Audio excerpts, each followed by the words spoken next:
I used to belong to the 9T who couldn't be bothered, even if it was easy. Guess how many people have a library card? Wisdom of the world available to transform your life in any value you want. By the way, how much is a library card in Texas? Free? Here's what free is easy. I mean, it can't be any easier than free. Somebody says, well, would you bring it by? No. Wisdom of the world available to transform your life spiritually, socially, personally, economically, in every other way. Catch out of your rich and powerful life, and sophisticated and healthy, influential. How many people have a library card? Answer: 3%. 97 couldn't be bothered. I specialize in happy hour, but he now readily and quickly blames the government, blames his company, and blames policy and blames the pay scale. When you only knew if he joined the 3%. Here's my advice to you today. Walk away from the 97%. Don't talk like they talk. Don't act like they act. Don't go where they go. Don't specialize in what they specialize in. Throw away the blame and excuses to start your new life. You say, well, is it as simple as getting a library card and joining the 3%? And the answer is, of course, that's how easy this stuff is. This is so easy. It's so simple. It's not complex. You don't need a 2,000-year-old guru. You don't need multi-track affirmations.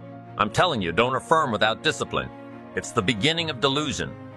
Don't let somebody sweep you into some contrary way to nature itself. Nature says, unless you labor. The miracle of the seed and the soil and the seasons and God and all the other stuff that's available, sunshine and rain, that's not available to you by affirmation.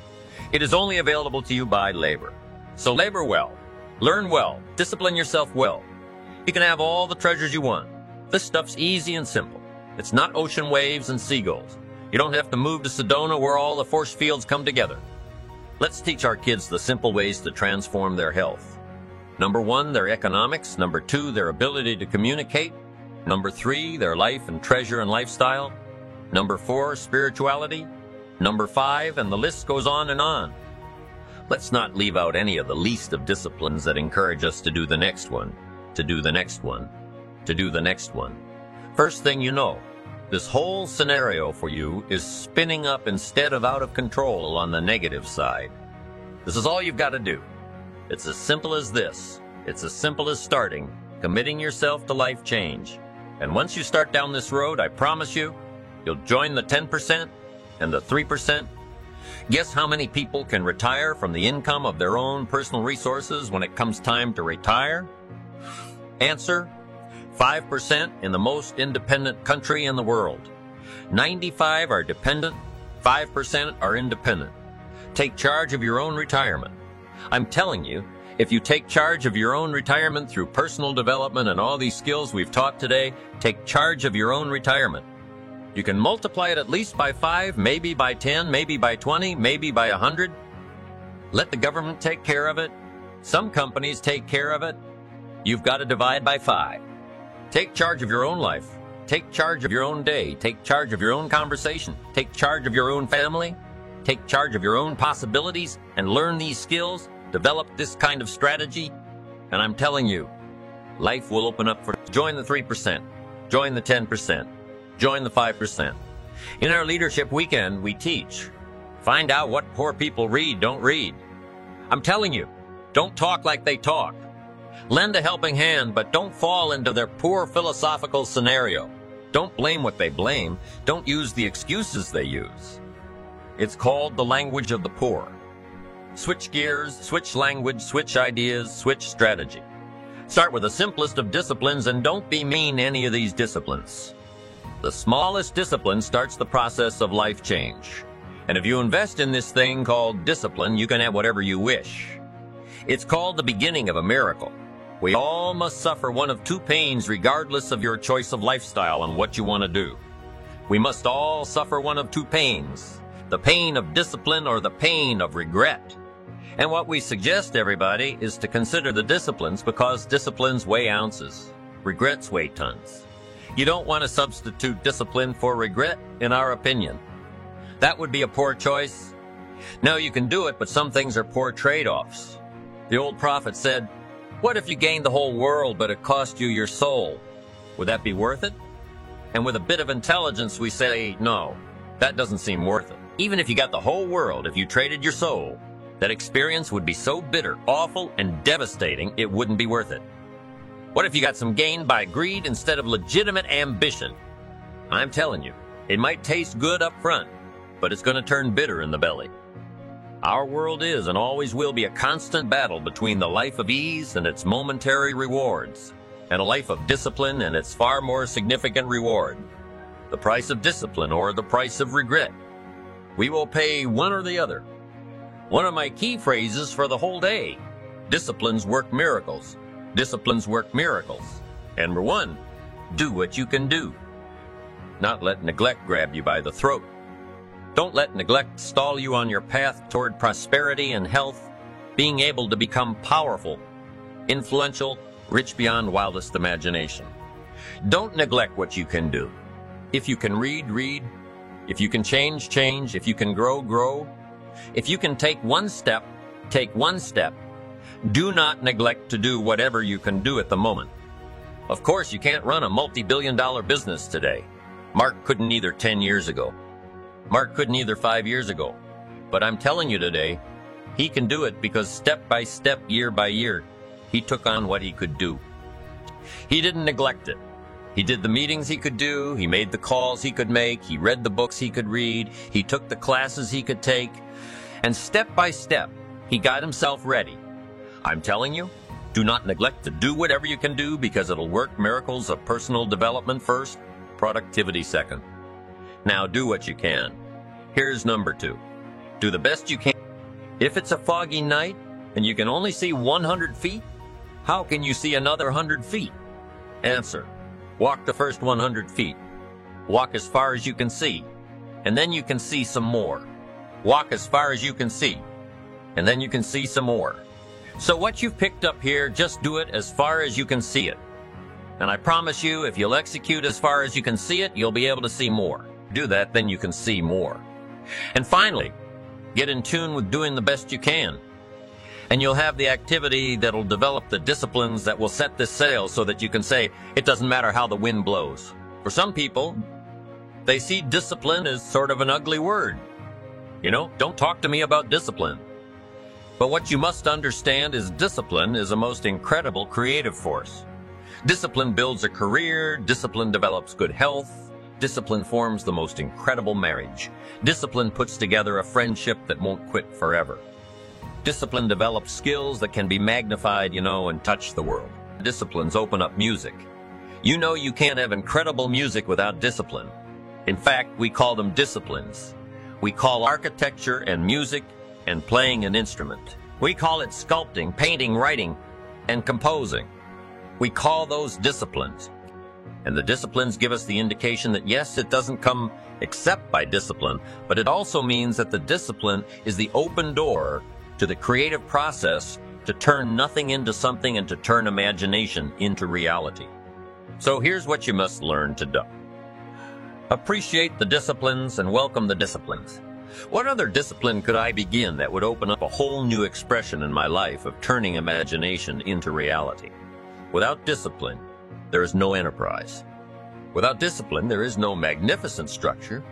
Without discipline, there is no music. Without discipline, there is no health. There is no advantage, there is no future. So discipline is all when it comes to imagination. Having something real, believing in it. The key to development is to be all that you can possibly be. I don't know what your talents are, I don't know what your skills are, but here's what I probably am right on. That you're behind on an accelerated effort toward your full development. I would suggest that. Now, for some of you, I know that's probably really not true, but even as I look at my own life, because, I'm tempted to procrastinate just like everybody else. But, I should have written 30 books by now. I've only written 4 or 5. I should have done a lot of things, but I haven't. I got distracted, and all of us have these challenges. But what could I become? What could I become?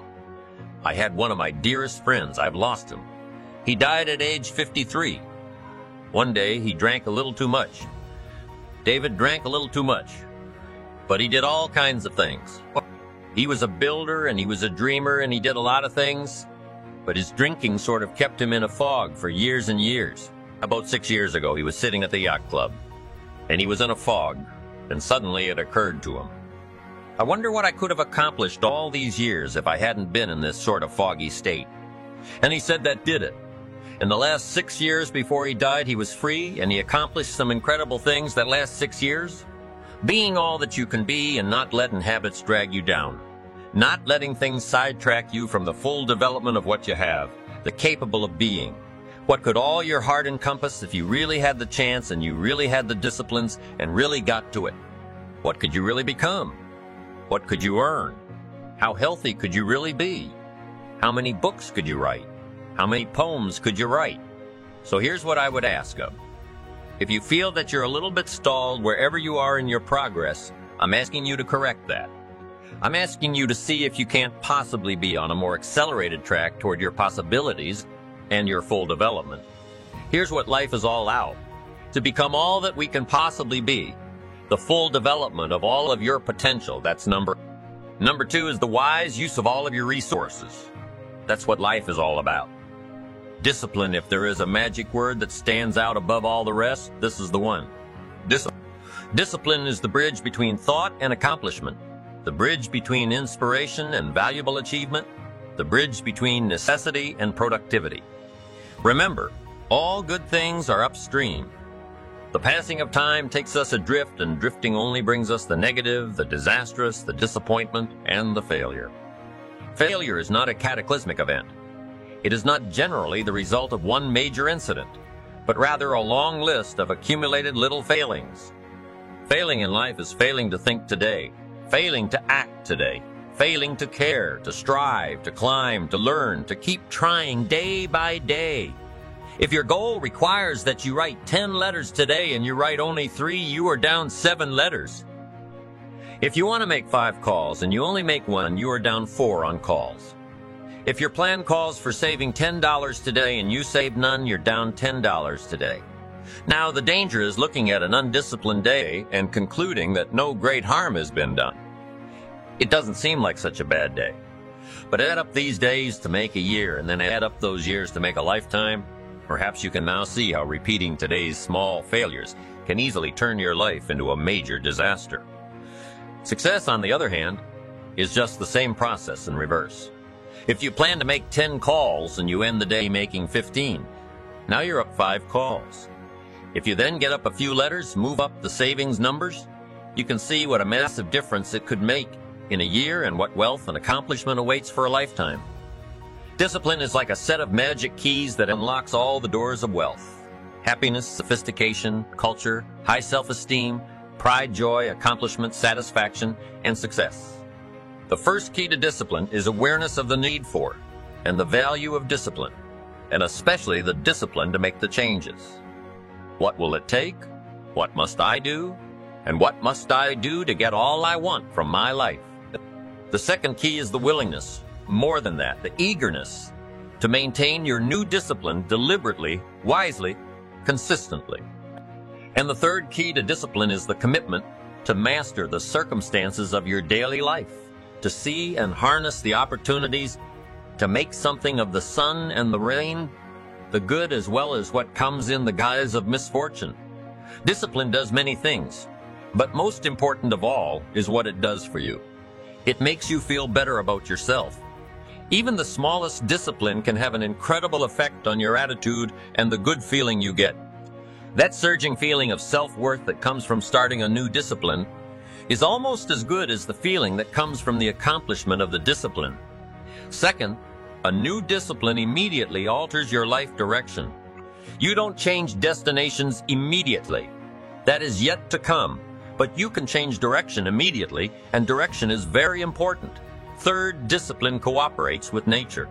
Everything strives. It is a common life function. How tall will a tree grow? As tall as it can. Everything strives to become all it can possibly be, and that striving to become is what discipline is all about. Disciplining ourselves to fulfill our natural potential, to become all that we can be. And finally, discipline attracts opportunity. Opportunity is always looking for ambition and skill in action. Discipline taps the unlimited power of commitment. The human will in action, driven by inspiration. enticed by desire, tempered by reason, guided by intelligence, can bring you to that high and lofty place called the good life. So start the new process. You can begin a new habit no matter how small it is. Small isn't important. Whether or not you start and whether or not you continue are all that is important. So to have a prosperous life, start a prosperity plan. To become wealthy, start a wealth plan. Remember, you don't have to be wealthy to have a wealth plan. A person with no means can have a rich plan. If you are ill, start a health plan. If you don't have energy, start an energy plan.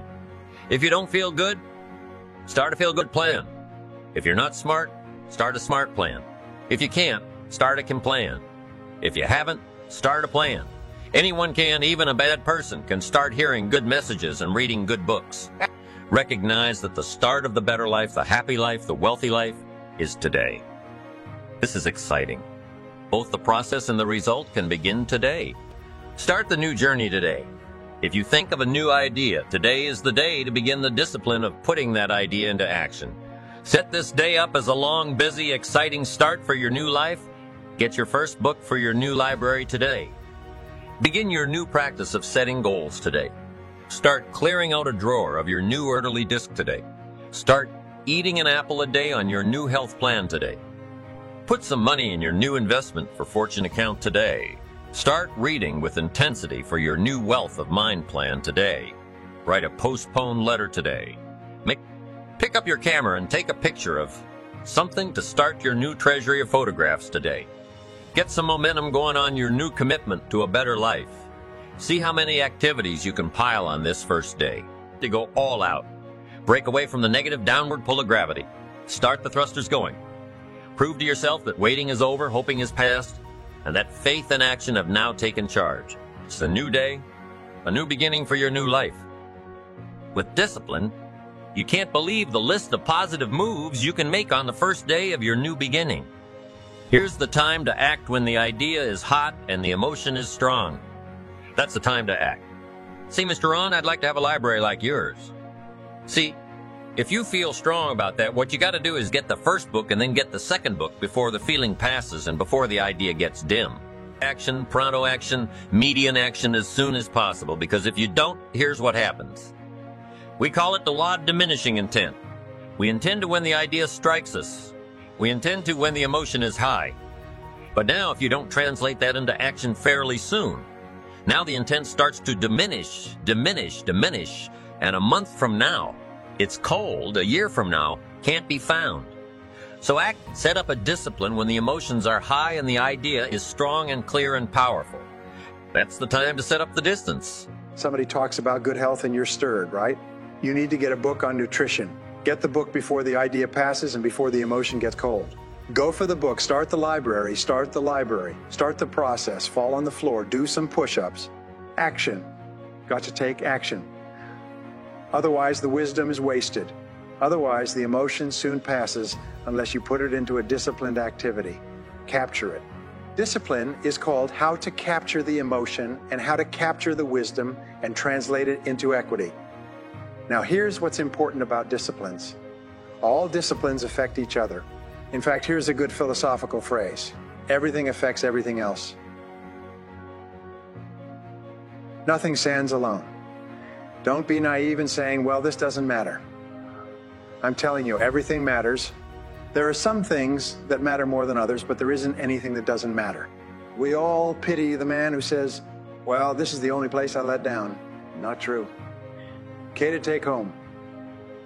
Every letdown affects the rest of your performance. Every letdown affects the rest. Every letdown affects the rest. This is part of the educational process on personal development. If you don't take the walk around the block, you probably won't do the apple a day.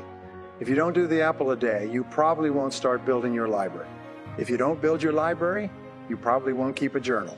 And you won't take pictures, and you won't do this, you won't do wise things with your money, won't do wise things with your time, won't do wise things with your possibilities and relationships. And the first thing you know, 6 years of that accumulated, and we say you have messed up. So the whole key to reversing that process now is to start picking up these disciplines. Now, here's the positive side. Every new discipline affects the rest of your disciplines. Every new one affects the rest. That's why action is so important. The least action is so important. The least action, the smallest action, take it.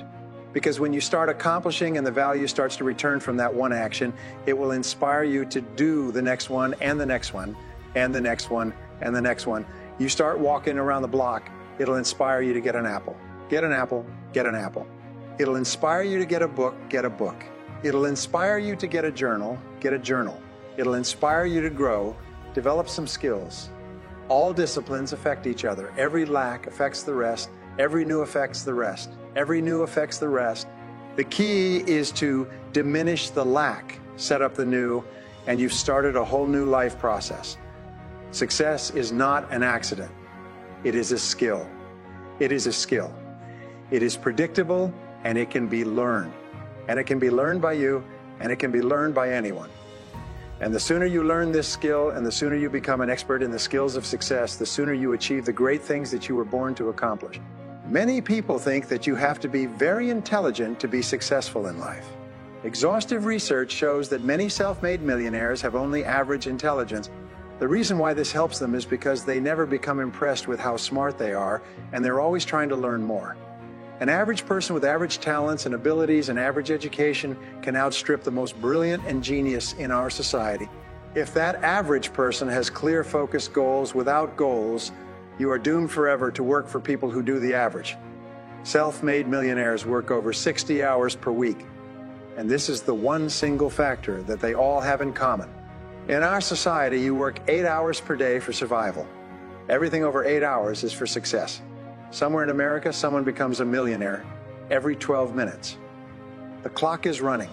Get ready. This could be your time. Today, more people are becoming successful faster than any other time in human history. Someone, somewhere in America, becomes a millionaire every 12 minutes. At least 80% of these millionaires are self-made.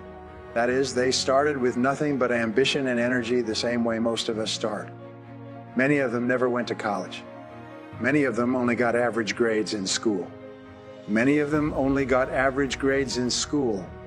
Many self-made millionaires started with no advantages at all.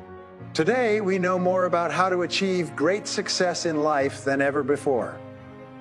Success is as predictable as the sun rising in the east and setting in the west. Today, success is a science. It has been broken down and subdivided, and anybody can achieve greater success, wealth, and happiness in life if they simply do two things. First, make a decision to be successful right now. Most people never decide to be wealthy, and that's why they retire poor. And the second requirement, if you want to achieve greater success, is simply this. Learn from the experts, study successful men and women, and do what they do, and you'll be successful too. It sounds simple, doesn't it? If you want to be successful, you study success. You become an expert on success. And I'm always astonished that men and women think about success day and night, and yet very few of them ever read about it, ever study it, ever listen to tapes, ever take courses or seminars. They seem to excuse them by feeling that these are the sort of things that they're going to learn by osmosis. At age 25, I started and built a 100-person sales force covering 6 countries, doing $1 million per month in business by simply practicing some principles I had learned at that time from books and picked up from other people. However, as time went on, I lost those principles. I forgot the principles, and I reached my state at the age of 30 where I had no skill, I had no training. I was deeply in debt. I was going nowhere, and that's the point at which I made a decision. I made the decision I was going to be successful, and I was going to do whatever was necessary to achieve it. I was going to pay whatever price was necessary to accomplish my goals. This was my turning point. I sat down and I thought through everything I had learned in my 30 years. I'd read many books on success, and I listened to many tapes, and I attended many courses, and I developed a simple system based on the best success principles I had found. And then I put it to work. By 1985, 5 years later, my simple success system had brought my income up to over $1.5 million. I increased my income by 100 times in 10 years. And what I discovered over the years of study and practice was simply this. If you design a success system and follow it, you will be far more successful than if you don't. Any system based on sound principles is better than no system at all. But recently, they've been dividing new business startups into two categories. The first category is businesses started by people with 5 years or more of business experience. And the second category is businesses started by people with no business experience at all. And the statistics turn out to be very different for these groups. Businesses started by people with experience in business have a 90 or better success rate, whereas businesses started by people with no experience have a 99 failure rate. If you don't have any experience, how can you make a business successful? Business is too complicated. The reasons are obvious why people with experience succeed, and like people without experience, fail. It's the same in life. People with knowledge and experience succeed, and people without it fail. We know that the more successful you are, the more successful experiences you have, the more likely it is that you will be successful in other things. We know that the fewer success experiences and the less success knowledge you have, the less likely it is that you'll be successful. Do you know the success rate for an established franchise, one that's been in business for at least 5 years? Well, according to the experts, it's 70 to 90% success rate. McDonald's, for instance, has over 8,600 outlets, and they haven't had a failure in 25 years. Now, why should this be? Well, the reason is simple. A franchise is a proven success system.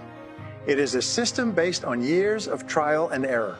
All you have to do with a franchise is to do what you're told. Follow the system, and your success is almost guaranteed. A McDonald's executive told me once that every single farmer that has ever bought a McDonald's franchise has been extremely successful, whereas very often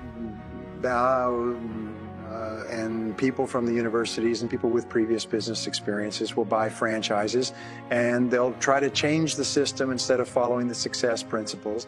They'll try to change the system, and they run into nothing but problems. One of the great keys to success is to use proven success methods, learn from the experts.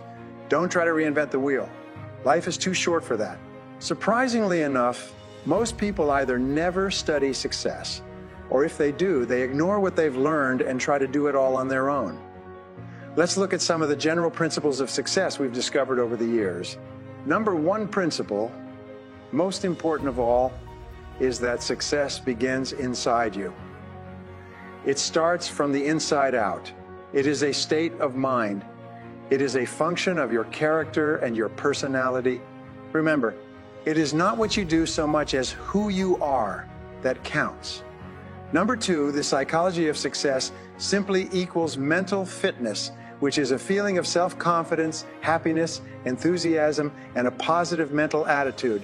Because if you have feelings of unshakable self-confidence, happiness, enthusiasm, and a positive mental attitude, nothing in the world can stop you from being successful. Number three, your level of self-esteem, how much you like yourself, how much you respect yourself and accept yourself as a valuable and worthwhile person, is the foundation quality of all success, all high achievement, and all peak performance. The more you like yourself, the better you do everything you turn your hand to. Point number four, the purposeful development of self-esteem is the psychology of success. Everything you do that makes you feel more positive towards yourself and your life builds your self-esteem and improves your level of mental fitness. In other words, when you use proven success methods every single time you do and you get a positive result, you get a jolt of self-esteem and self-confidence that makes you feel great about yourself and enthuses you to go on to the next effort. Number five, true self-esteem arises from an enhanced feeling of competence. Everything you do that gives you a greater sense of mastery and achievement boosts your self-esteem. Number six, your self-esteem is largely determined by how much you believe in yourself. Your beliefs, more than anything else, determine your reality. You always think and act in a manner consistent with your innermost convictions. If you change your beliefs, you change your life. Many people think that you have to be very intelligent to be successful in life. Exhaustive research shows that many self-made millionaires have only average intelligence. The reason why this helps them is because they never become impressed with how smart they are, and they're always trying to learn more. They're always curious and open and asking questions, and it's this that gets them the information that guarantees their success. Many people think you have to go to college in order to be successful. There's an enormous number of self-made millionaires and successful people in every field who never went to college. As a matter of fact, half the college graduates in America are working for people who didn't finish high school, in my estimation. Number 7, your level of self-esteem is determined by how much you believe yourself to be valuable, competent, worthwhile, respected, and important.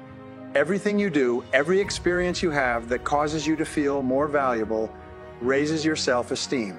Every experience that causes you to feel less important or less valuable lowers your self-esteem, undermines your self-esteem, undermines your self-concept, and impairs your effectiveness.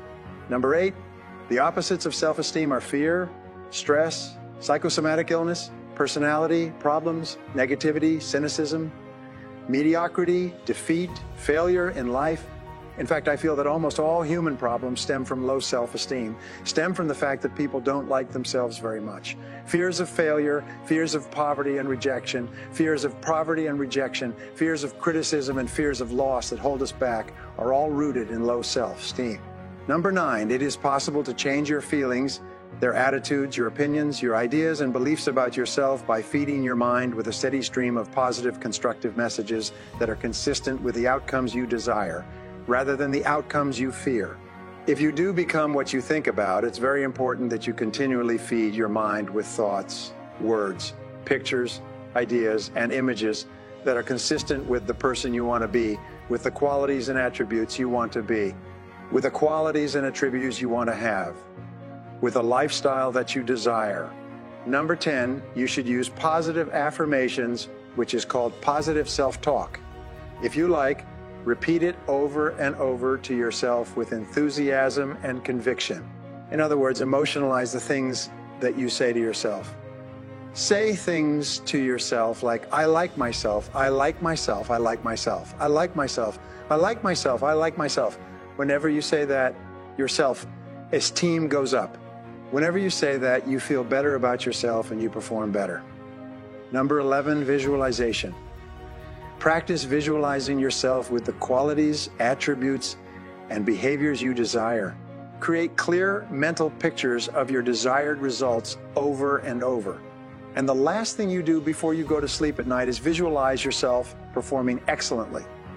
Visualize yourself enjoying having achieved your goals. Visualize yourself as the person you would like to be. Remember, your subconscious mind is activated by mental pictures, and it then makes all your words and actions fit a pattern consistent with your most intensely desired goals. It controls your body language, it controls your tone of voice, it controls your levels of energy. So, the more you think and talk and visualize what it is you want to accomplish, the more likely it is you want to accomplish, the more likely it is you will say and do exactly the right things to cause it to happen. Number 12, when you use affirmations and visualization in combination with an attitude of positive expectations, you do 2 things. First of all, you become a positive, optimistic, cheerful person with a kind of attitude that is essential to success. And you can't imagine a really successful person who is not positive, optimistic, and cheerful.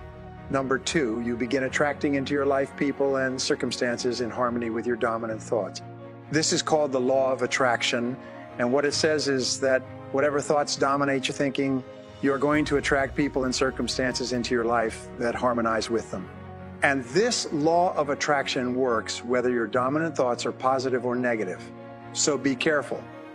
If you keep your thoughts positive, you'll attract positive circumstances. And if your thoughts are negative, you'll attract negative circumstances. Number 13, feed your mind continually with positive books, magazines, tapes, videos, and seminars. Avoid negative people, negative books, negative newspapers, negative magazines, negative stories. Feed your mind with positive information, which helps you, which is consistent with where you want to go and what you want to be. You see, you are very susceptible to what is called the power of suggestion, and you are influenced by every suggestive element in your influenced by every suggestive element in your environment. You're influenced by what people say in the books you read, the newspaper headlines, and the news on television. And if you do not consciously keep your suggestive environment positive, it will tend, in our society, to be predominantly negative. Number 14, associate with positive, cheerful, optimistic, success-oriented people. Remember, birds of a feather do flock together, and the choice of negative people to associate with condemns you to a lifetime of failure and underachievement. Dr. Dave McClelland at Harvard University found in 25 years of research that the choice of a negative reference group, the people that you associate with and identify with, can sink you in spite of all the education, opportunities, and advantages that are given to you. Remember, you can't fly with the eagles if you scratch with the turkeys. Get around winners, get around positive people, get away from negative people. Get out of negative people, get out of negative corporate environments, get out of negative relationships. Don't associate with losers. It doesn't matter how long you've known them. If you associate with losers, you will be a loser. And if you associate with winners, you will be a winner. And by the way, sometimes people say, well, if I disassociate myself from my friends, how am I going to meet successful, positive, winning human beings? Don't worry about it. If you start thinking of success, if you start feeding your mind with a steady stream of messages that are consistent with success, if you start visualizing yourself as successful, you will attract by this law of attraction. You attract into your life people who are like yourself. Number 15, act the part. Pattern your conduct, behavior, and actions after successful people if you want to be successful. Remember, success starts from within, not from without. If you have low self-esteem or a poor self-image, or if you lack self-confidence, as I did, as everybody does initially, it's very difficult to change merely by thinking about it. It means that you can act your way into feeling high levels of self-esteem by doing the same things that people with high self-esteem do. Mental fitness is like physical fitness. It can be learned through repetition and practice. Remember, mental fitness is positive self-esteem, high levels of self-confidence and courage, and you can learn it by practicing. This was the secret that turned my life around, and I have since learned that it's the key reason for the success of thousands of ordinary men and women. Well, what have we learned? Number one, top of the list, most important, success is not an accident. It is a skill. It is predictable, and it can be learned by you, and it can be learned by anyone. And the sooner you learn this skill, and the sooner you become an expert in the skills of success, the sooner you achieve the great things that you were born to accomplish. Number two, if you want to be successful, you must use proven success methods. You must learn from other successful people. You must study successful people. You must interview successful people. You must find out everything you can about success from every source possible. You must become an authority on it. Number three, the great majority of people fail in life. That is, they do not fulfill their potential and achieve the health, wealth, and happiness of which they're capable. They sell themselves short, they settle for far less. Number four, your level of self-esteem, how much you like yourself, how much you respect yourself and accept yourself, and regard yourself, how much you esteem yourself, is the most important single determinant of your success. When you are successful, you feel tremendous about yourself, and when you are not, you don't. And everything that happens that builds yourself. Esteem is going to move you more rapidly toward achieving your goals in life. Number five, remember, everyone suffers fears of failure and fears of rejection, self-doubt, lack of confidence, feelings of inferiority, inadequacy, and guilt. Guilt is the great problem of the 20th century. Feelings of inferiority come from childhood. Fears of failure and rejection go back to destructive criticism in our early formative years. Remember this. Successful people are not people who don't suffer those emotions. They're simply people who have learned how to master those emotions through practice, and so can you. Number six, you become what you think about. The stream of thoughts, words, and pictures that flow through your mind determine your personality, your attitude, your behavior, and your results in life. And finally, number seven is this. The great discovery of behavioral psychology is that if you engage in the same actions as positive, focused, self-confident, successful people, you will come to think, feel, and act like them naturally. That even if you don't feel like it, if you pretend, If you fake it until you make it, if you act the part, you will begin to think, walk, talk, act, and feel like a successful person as naturally as breathing in and breathing out. Successful people are not people without problems. They have just as many problems, largely the same kind as everyone else. The difference is that they learn to solve their problems. Successful living is nothing more than the ability to successfully solve the problems which are as much a part of living as breathing. The problem with the great majority of individuals is not with their ability to achieve their goals in life, but rather with the failure to understand two factors vital to successful living. The first is to make the decision as to what it is we want enough to give it most of our attention until it's been achieved and till it's been achieved, and to clearly define it. And the second is to fully understand that we have the ability to achieve this goal, or we wouldn't want it in the first place. The next vital rule to successful living is to understand that our success is won or lost by our ability to serve others. Our rewards in life will and must always be in exact proportion to our service. It is the misunderstanding of this single law which is responsible for fully 90% of the frustration and discontent we see around us. A lot of people don't like this law, but not liking a law does nothing to change it. The basic laws of nature and economics are unchanging. Thomas Huxley put it, to those who know and work with the laws, they are paid with the overflowing sort of generosity with which they delight in strength. Look where you will. You will find this law in undeviating operation. Our rewards will always be in exact proportion to our service.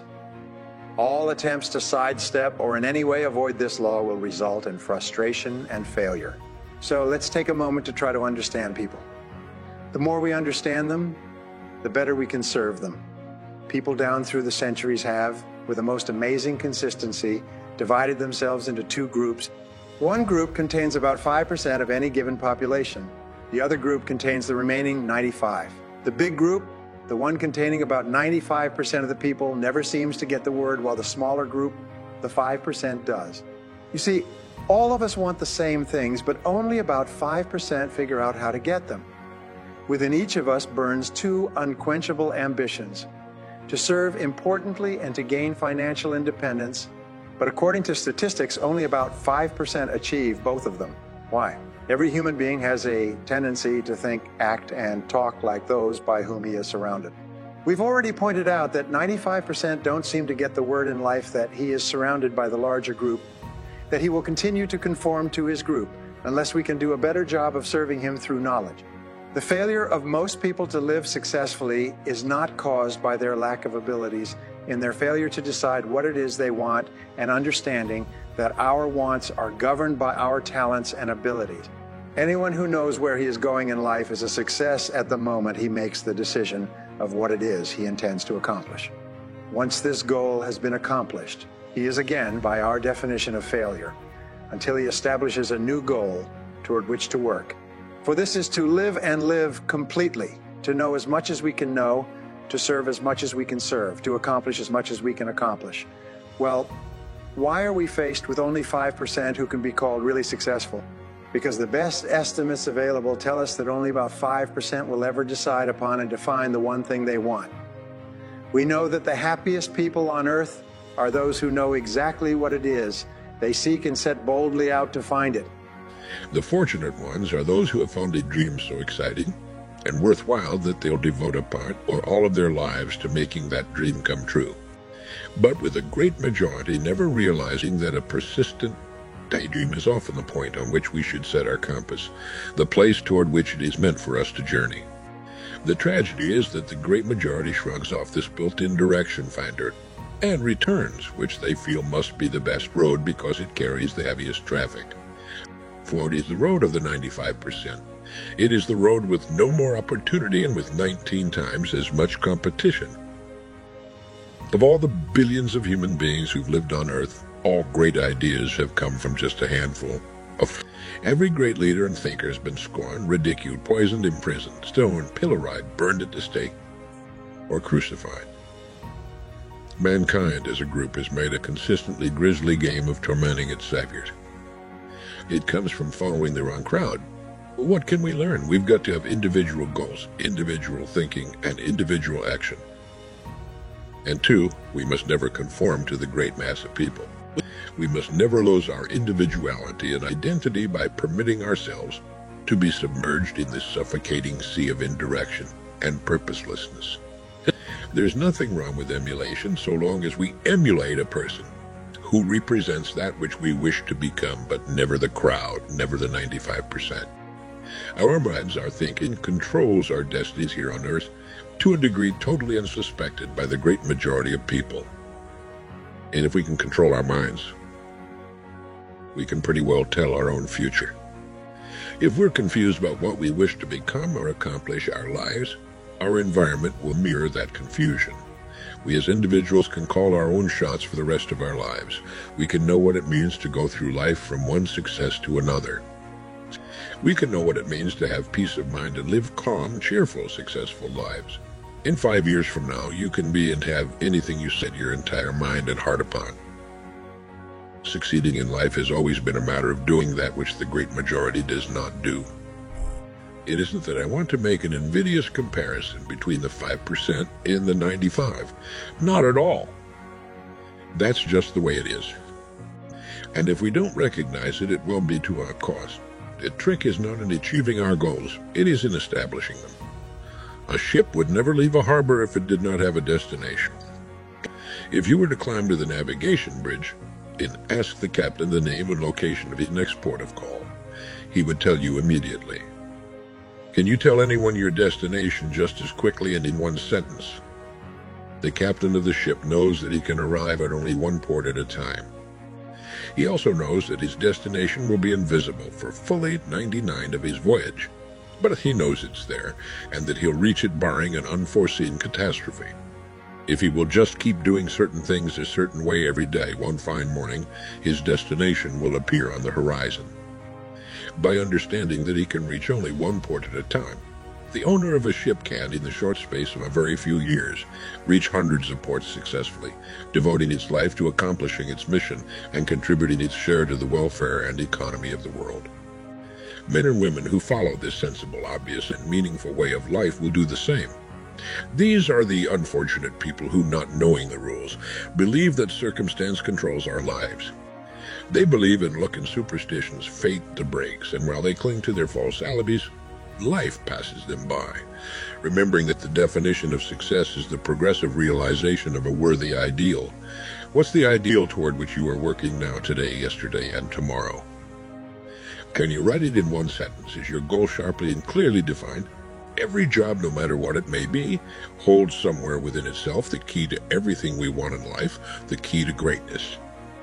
But we must look for it, and we must think, decide to become a professional at your business. You see, we can either compete or create, and when we begin to do this, there's no limit to that which we can achieve.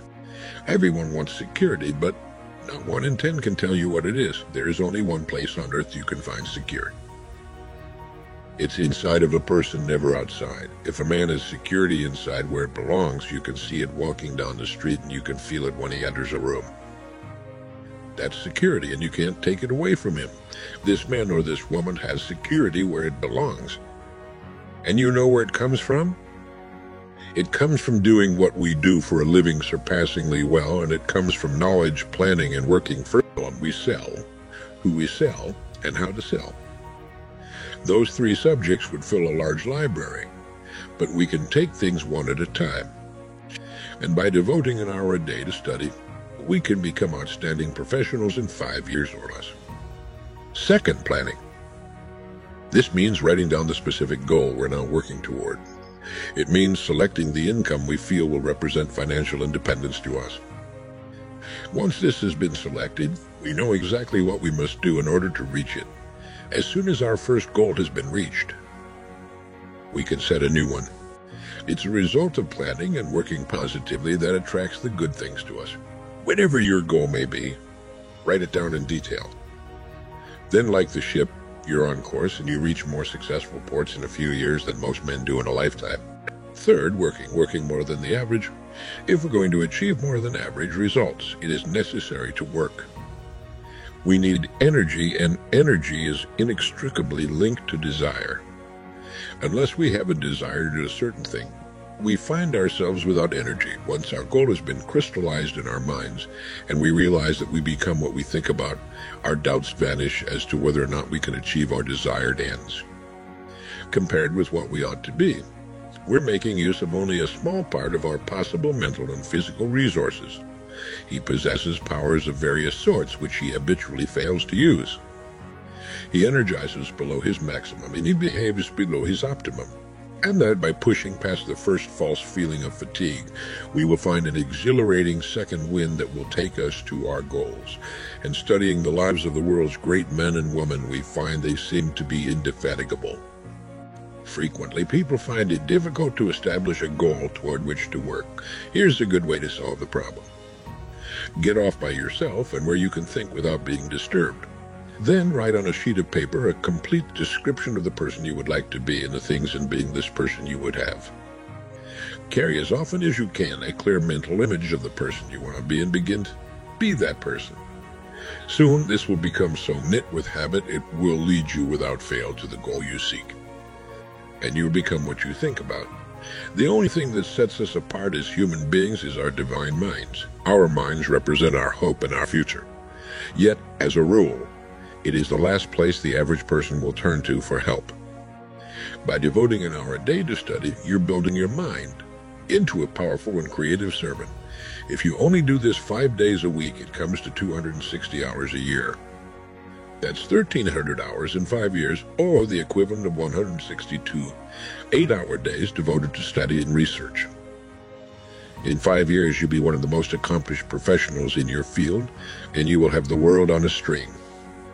Now let's sum up and reduce the whole thing to a workable formula, a set of rules for this game of life that cannot fail to take us to where we wish to go. The first and most important thing to remember is the rule that controls our life. This means that we must establish a worthwhile goal toward which to work, a goal that will occupy our minds most of the time. We must fully understand emotionally as well as intellectually that whatever it is we set our heart upon will become real in our lives. We must also remember the law that lies as the basic foundation for all economics and personal. And if we want to get into the top 5% of the people, we must often cut ourselves away from the effects of our environment and become individuals with individual goals, individual thinking, and individual actions. We must realize that our daily work contains more opportunities than we could develop in a lifetime, and that our job contains within itself the key to greatness, the road to everything we could possibly want in life for ourselves and our families. We must realize, too, that security can be found in one place only, inside of us, and the only road to security lies in doing what we do for a living surpassingly well. And lastly, we must become professionals at what we do, and that becoming a pro involves knowledge, planning, and working. Planning by establishing the goal, which automatically establishes our work pattern. But it took time, dedication, and work in its accomplishment. Is it worth it? You bet it is, and you will become what you think about.